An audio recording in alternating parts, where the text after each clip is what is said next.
नमस्कार दोस्तों, स्वागत है आपका A to Z स्टोरीज अद्भुत ऑफिशियल पर। साधु संत फकीर गुरु रहबरों की सदा ही जय जयकार। भैरव तंत्र विज्ञान विधि 80 अग्नि संबंधी ये दूसरी विधि है। ये काल्पनिक जगत, शिव कह रहे हैं, ये काल्पनिक जगत जलकर राख हो रहा है। ये भाव करो और मनुष्य से श्रेष्ठतर प्राणी बनो। अगर तुम पहली विधि कर सके तो ये दूसरी विधि बहुत सरल हो जाएगी। अगर तुम भाव कर सके कि तुम्हारा शरीर जल रहा है तो ये भाव करना कठिन नहीं होगा कि सारा जगत जल रहा है, क्योंकि तुम्हारा शरीर जगत का हिस्सा है और तुम अपने शरीर के द्वारा ही जगत को जानते हो, उससे जुड़े हो। सच तो ये है कि अपने शरीर के कारण ही तुम इस जगत से जुड़े हो। जगत तुम्हारे शरीर का फैलाव है। अगर तुम अपने शरीर के जलने की कल्पना कर सकते हो तो जगत के जलने की कल्पना करना कठिन नहीं है। और सूत्र कहता है कि ये जगत काल्पनिक है। वे है क्योंकि तुमने उसे माना है और ये सारा जगत जल रहा है, विलीन हो रहा है। लेकिन अगर तुम्हें लगे कि पहली विधि कठिन है तो तुम दूसरी विधि से भी आरंभ कर सकते हो, पर पहली को साध लेने से दूसरी बहुत आसान हो जाती है। और असल में अगर कोई पहली विधि को साध लेने से दूसरी विधि की जरूरत ही नहीं रहती। तुम्हारे शरीर के साथ सब कुछ अपने आप ही विलीन हो जाता है। लेकिन यदि पहली विधि कठिन लगे तो तुम दूसरी विधि में सीधे भी उतर सकते हो। मैंने कहा कि अंगूठे से आरंभ करो क्योंकि वे सिर से, अहंकार से बहुत दूर है। लेकिन हो सकता है कि तुम्हें अंगूठे से आरंभ करने की बात भी ना जमे, तो और दूर निकल जाओ, संसार से शुरू करो और तब अपनी तरफ आओ। संसार से शुरू करो और अपने निकट आओ। और जब संसार, ये सारा जगत जल रहा हो तो तुम्हारे लिए उस पूरे जुलते हुए जगत में जलना आसान होगा। दूसरी विधि, ये काल्पनिक जगत जलकर राख हो रहा है। ये भाव करो और मनुष्य से श्रेष्ठतर प्राणी बनो। अगर तुम सारे संसार को जलता हुआ देख सके तो तुम मनुष्य के ऊपर उठ गए, तुम अतिमान हो गए। तब तुम अति मानवीय चेतना को जान गए।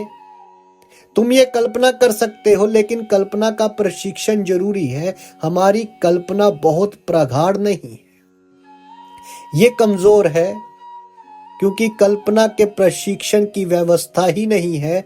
बुद्धि प्रशिक्षित है, उसके लिए विद्यालय है और महाविद्यालय है। बुद्धि के प्रशिक्षण में जीवन का बड़ा हिस्सा खर्च हो जाता है, लेकिन कल्पना का कोई प्रशिक्षण नहीं होता है। और कल्पना का अपना ही जगत है, बहुत अद्भुत जगत है। यदि तुम अपनी कल्पना को प्रशिक्षित कर सको तो चमत्कार घटित हो सकता है। छोटी छोटी चीजों से शुरू करो, क्योंकि बड़ी चीजों में कूदना कठिन है और संभव है तुम्हें उनमें असफलता हाथ लगे। उदाहरण के लिए, ये कल्पना कि सारा संसार जल रहा है जरा कठिन है। ये भाव बहुत गहरा नहीं जा सकता है। पहली बात कि तुम जानते हो कि ये कल्पना है, और यदि कल्पना में तुम सोचो कि चारों ओर लपटे ही लपटे हैं तो भी तुम्हें लगेगा कि संसार जला नहीं है। वे अभी भी है, क्योंकि ये केवल तुम्हारी कल्पना है और तुम नहीं जानते हो कि कल्पना कैसे यथार्थ बनती है। तो सबसे पहले तो तुम्हें उसे महसूस करना होगा। इस विधि में उतरने से पहले एक सरल प्रयोग करो। अपने दोनों हाथों को एक दूसरे में गूंथ लो, आंखें बंद कर लो और भाव करो कि अब वे ऐसे गूंथ गए हैं कि खुल नहीं सकते और उन्हें खोलने के लिए कुछ भी नहीं किया जा सकता। शुरू शुरू में तुम्हें लगेगा कि तुम केवल कल्पना कर रहे हो और तुम उन्हें खोल सकते हो, लेकिन तुम सतत 10 मिनट तक भाव करते रहो कि मैं उन्हें नहीं खोल सकता, मैं उन्हें खोलने के लिए कुछ नहीं कर सकता, मेरे हाथ खुल ही नहीं सकते, और फिर 10 मिनट के बाद उन्हें खोलने की कोशिश करो। 10 में से 4 व्यक्ति तुरंत सफल हो जाएंगे, 40% लोग तुरंत कामयाब हो जाएंगे। 10 मिनट के बाद वे अपने हाथ नहीं खोल सकते, कल्पना यथार्थ हो गई। वे जितना ही संघर्ष करेंगे, वे हाथ खोलने के लिए जितनी ताकत लगाएंगे, उतना ही हाथों का खुलना कठिन होता जाएगा। तुम्हें पसीना आने लगेगा, तुम्हारे ही हाथ हैं और तुम देख रहे हो कि वे बंद गए हैं और तुम उन्हें नहीं खोल सकते। लेकिन भयभीत मत हो, फिर आंखें बंद कर लो और फिर भाव करो कि मैं उन्हें खोल रहा हूं, खोल सकता हूं, और तुम उसे खोल सकते हो। 40% लोग तुरंत खोल लेंगे। ये 40% लोग इस विधि में आसानी से उतर सकते हैं, उनके लिए कोई कठिनाई नहीं है। बाकी 60% के लिए ये विधि कठिन पड़ेगी, उन्हें समय लगेगा। जो लोग बहुत भाव प्रणव है, वे कुछ भी कल्पना कर सकते हैं और वे घटित होगा।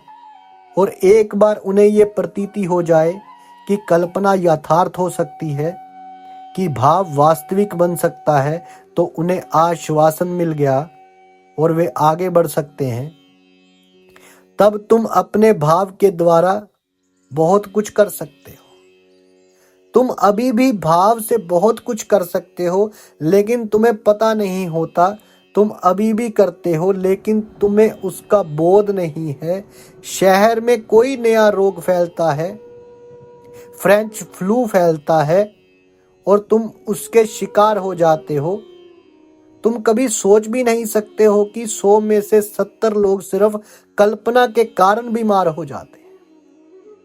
क्योंकि शहर में रोग फैला है, तुम कल्पना करने लगते हो कि मैं भी इसका शिकार होने वाला हूं, और तुम शिकार हो जाओगे।